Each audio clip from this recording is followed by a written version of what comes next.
అలాగే మ్యామ్ జ్వరాల విషయానికి వస్తే విషపు జ్వరాలని వింటూ ఉంటాం. అవి కొంత ప్రాణాంతకరంగా నార్మల్ ఫీవర్ అని చెప్పి ఇంట్లో ఓన్ గా మనం ఏదైనా పారాసిటమాల్ గానీ డోలో గానీ ఇట్లా వేసుకోవడం చూస్తూ ఉంటాం. ఇంజెక్షన్ అంటే భయం కొద్ది హాస్పిటల్ వెళ్ళదు. ఇది నార్మల్ ఫీవర్ అనుకుంటాం. సడన్ గా ఫీవర్ వల్ల కూడా విత్ ఇన్ 2 to 3 days లో చనిపోయిన వాళ్ళని కూడా మనం చూస్తూ ఉంటాం. దీన్ని ఎలా తీసుకోవాలి, ఎలా జాగ్రత్త పడాలంటారు? Okay, mainly viral fever young ఉంటే వాళ్ళకి మోస్ట్ ఆఫ్ ద టైం ఏం కాదు. But what are alarming signs, ఇప్పుడు హాస్పిటల్కి వెళ్ళాలి.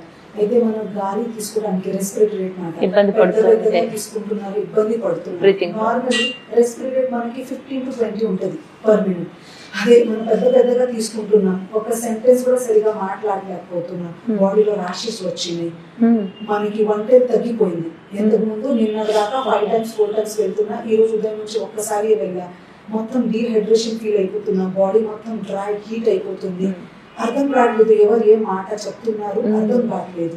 సో దట్ ఈస్ మనకి మెనింజైటిస్ మెదడులో ఎక్కుతుంది, అప్పుడు నిద్ర ఎక్కువ వస్తుంది, we are not alert enough to alertness లేదు, ఎవరైనా చెప్తే కూడా మంపగా ఉంది, అర్థం కావట్లేదు. So these are the alarming signs. అలాంటి ఏమైనా సైన్ ఉంటే అర్జెంట్ మనం హాస్పిటల్ వెళ్ళాలి. ఏదో ఆర్ఎంపీ దగ్గర నుంచి ఫార్మసీ దగ్గర నుంచి నేను డోలో తీసుకొస్తున్నా, నాకు కోవిడ్ లో తెలుసు, కొన్ని 3 రోజులు ఈ టాబ్లెట్ తీసుకుంటే ఆ టాబ్లెట్ తీసుకుంటే సరిపోతుంది. Normally for most of the people it may work.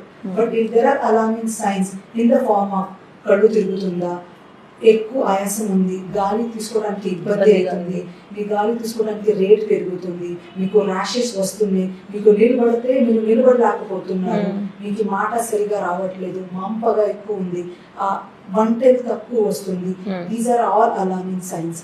అలాంటి ఏమైనా ఉంటే అర్జెంట్ నెగ్లెక్ట్ చేయకూడదు, అర్జెంట్ హాస్పిటల్ వెళ్ళాలా, ఇన్వెస్టిగేషన్ చేయించుకోవాలా.